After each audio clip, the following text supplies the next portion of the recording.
Sure, but first, a quick review. Now, Dejaeger was convicted on 24 counts of sex crimes against Inuit youth in 2015, and he was sentenced to 19 years in prison. The 4 years he spent in custody prior to trial shaved some time off that prison stay. They call it statutory release, where he gets out of prison, but the parole board can put conditions on him.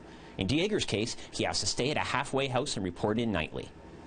Today, Minister of Crown and Indigenous Affairs Mark Miller took a question about Dejaeger being released from prison. Here's what he had to say. You want my view on it? I think people like that should rot in jail, and it's especially for the crimes they committed.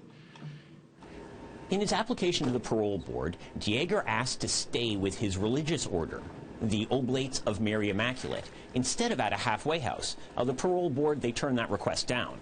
We contacted the Oblates to find out if they were supporting Dejaeger in his release. Here's what they told us.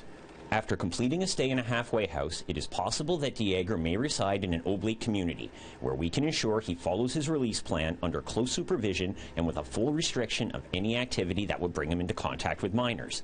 We have been in touch directly with Inuit Tapiri Kanatami regarding Eric Dejaeger's release.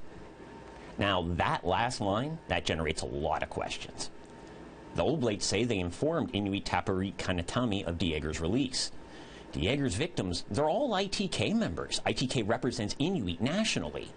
We couldn't find any record of ITK informing Inuit about Dejaeger's return to society. So we asked them what they knew and when they knew it. Here's what they wrote back. ITK continues to advocate for the full force of the criminal justice system to be brought against those who commit crimes against the most vulnerable in our society.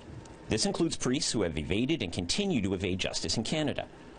There is no measure of justice that can erase the pain their actions have caused. The system is imperfect, and we continue to work to advance measures to improve the ways Inuit interact with the justice system.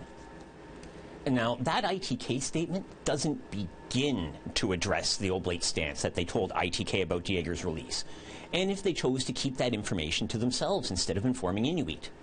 So we asked ITK the questions again. Here's what they had to say. ITK did receive brief information from the Oblates in regards to a specific priest who committed crimes in Nunavut who was being paroled.